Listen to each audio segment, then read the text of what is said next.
Mr. Towers Chandler was getting his fancy evening clothes ready in his small room. He heated one iron on a little stove and used the other to make nice folds in his suit. We can trust you with the details about his dressing up. The rest, you can guess, especially if you've had to do things you didn't want to because you didn't have much money. Now, imagine Mr. Chandler looking really good, leaving his place all dressed up, feeling calm and sure of himself, like a typical young guy from New York going out for a fun night. Chandler got $18 each week for his work at an architect's office. He was 22, loved thinking about architecture as an art, and secretly thought a famous building in New York wasn't as well designed as a big church in Milan. Every week, Chandler saved $1 from what he earned. After 10 weeks, he had enough extra money to buy a special evening, like a fancy night out, from a kind of time store. He dressed up like a rich person, went to the liveliest part of the city, and had a nice dinner with good taste and luxury. With $10, a person can pretend to be a wealthy person for a short time. It's enough for a good meal, a bottle with a fancy label, fair tips, a smoke, taxi money, and other things. For Chandler, having this one enjoyable evening out of every dull 70 was like finding happiness again. Imagine it's like when someone goes to their first big party and always remembers it, even when they're old. For Chandler, every 10 weeks, it felt just as exciting and new. Chandler walked up the busy street called Broadway, joining the evening crowd in their fancy clothes. On this night, he was both someone to look at and someone looking around. But for the next 69 nights, he knew he'd be eating at not-so-fancy places, wearing regular clothes, and having simple meals like sandwiches and beer in his small room. That was okay with him because he loved the exciting side of the city, and having one special night was worth many ordinary ones. Chandler took a long walk, delaying his arrival where the busy and bright road called Broadway meets the 40s. Since he only gets to be part of the fancy world once every 70 days, he wanted to enjoy it for as long as he could. Many eyes, shining with different feelings, were on him. His clothes and style showed that he was someone who loved enjoying relaxing and fun times. At a particular corner, he stopped, thinking about whether to go back to the showy and stylish restaurant where he usually had dinner on special nights. Just then, a girl hurriedly came around the corner, slipped on a bit of icy snow, and fell right on the sidewalk. Chandler quickly helped her stand up, being polite and concerned. The girl went to the wall of a building, leaned on it, and thanked him quietly. "I think my ankle got twisted," she said. "It hurts when I put weight on it. But I think I can walk in a minute or two." "If you need more help," Chandler offered, "I can get a taxi, or—" "Thank you," the girl said, softly but warmly. "You don't have to bother more. I was clumsy. And my shoe heels are so practical, I can't blame them at all." Chandler looked at the girl and found her interesting. She was pretty in a nice way, and her eyes were both cheerful and kind. She wore a simple black dress that looked like a uniform that shopgirls wear. Her shiny dark brown hair peeked out from under a cheap black hat with only a velvet ribbon and boas decoration. She could be a model for a self-respecting working girl. A quick idea popped into the young architect's mind. He wanted to invite this girl to have dinner with him. That's what was missing from his splendid but lonely special nights, having someone's company. He was sure this girl was a nice lady, her way of talking and acting showed that. Even though her clothes were very simple, he felt happy about the idea of sitting at a table with her. He quickly decided to ask her, even though it wasn't very polite. Sometimes girls who work and earn money skip following rules in situations like this.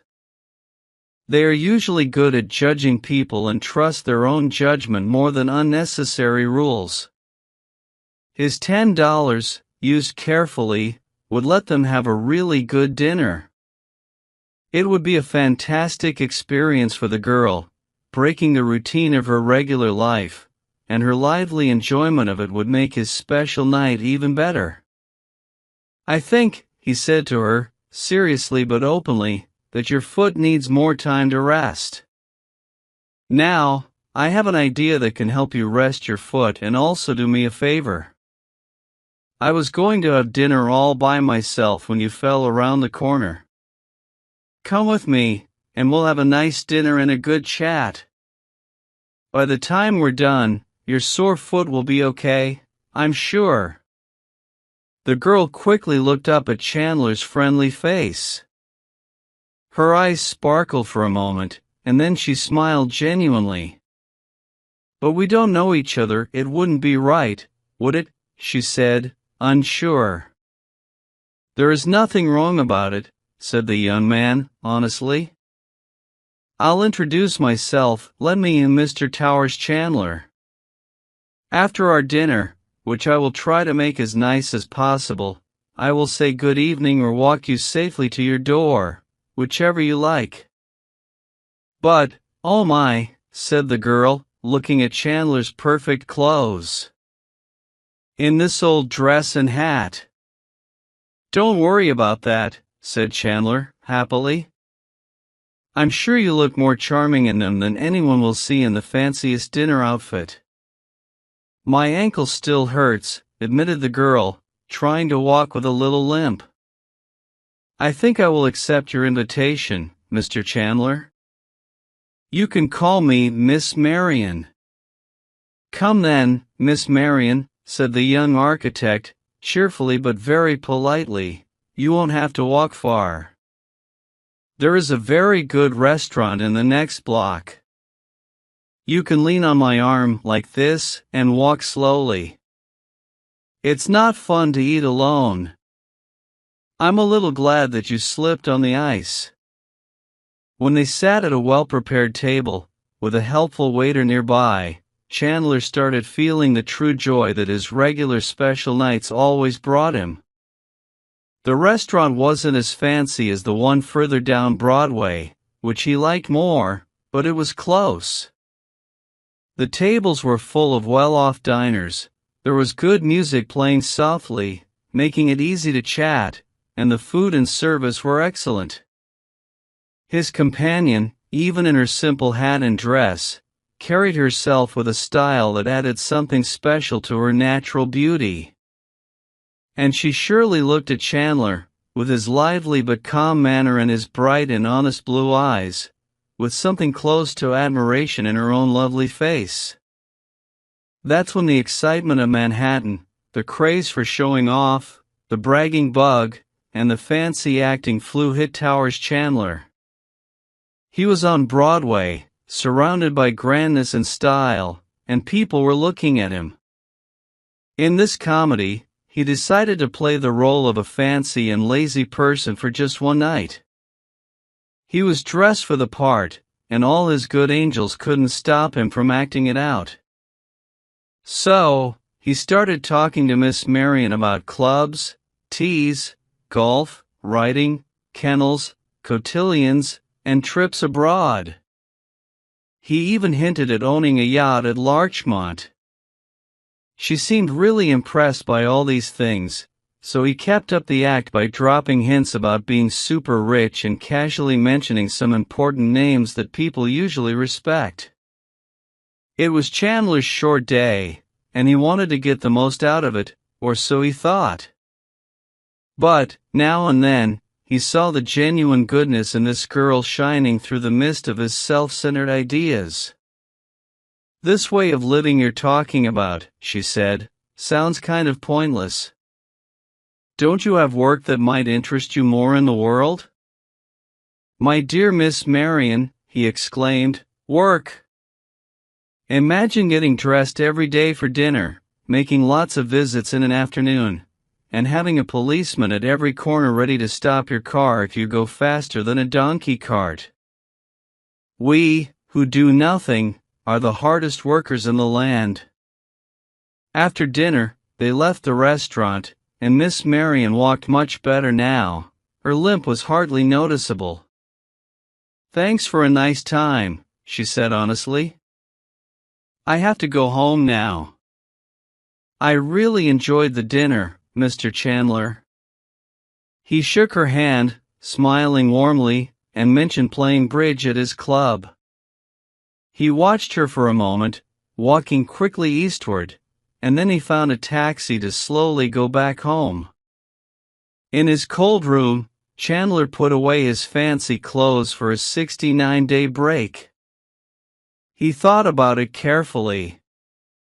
That was an amazing girl, he said to himself. She's good, I'm sure, even if she has to work.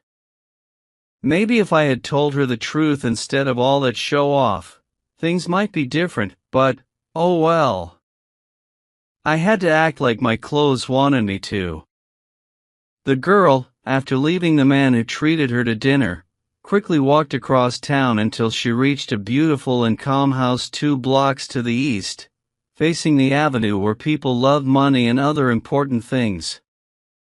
She went inside in a hurry and went up to a room where a beautiful young lady in a fancy house dress was anxiously looking out the window.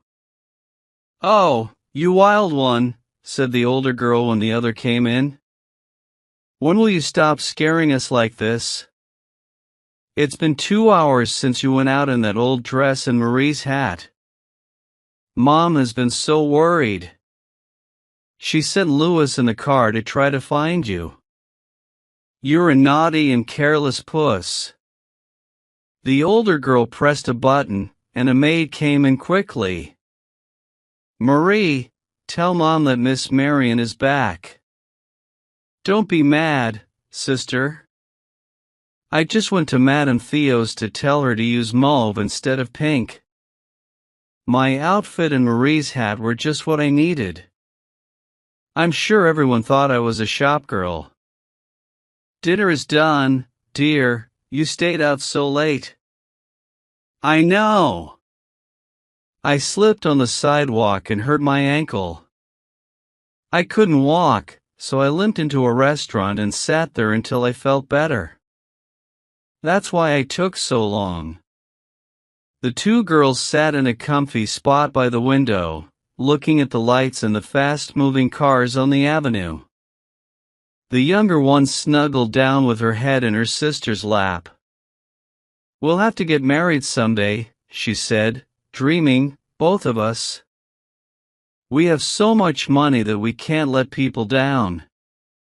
Do you want me to tell you the kind of man I could love, sis?" "Go on, you silly," smiled the other. "I could love a man with dark and kind blue eyes, who is nice and polite to poor girls, who is good-looking and kind and doesn't try to flirt. But I could only love him if he had a goal, something to do in the world. I wouldn't care how not rich he was if I could help him build his way up. But, dear sister, the kind of man we always meet, the man who lives a lazy life between fancy parties and his clubs, I couldn't love a man like that, even if his eyes were blue and he was really kind to poor girls he met on the street."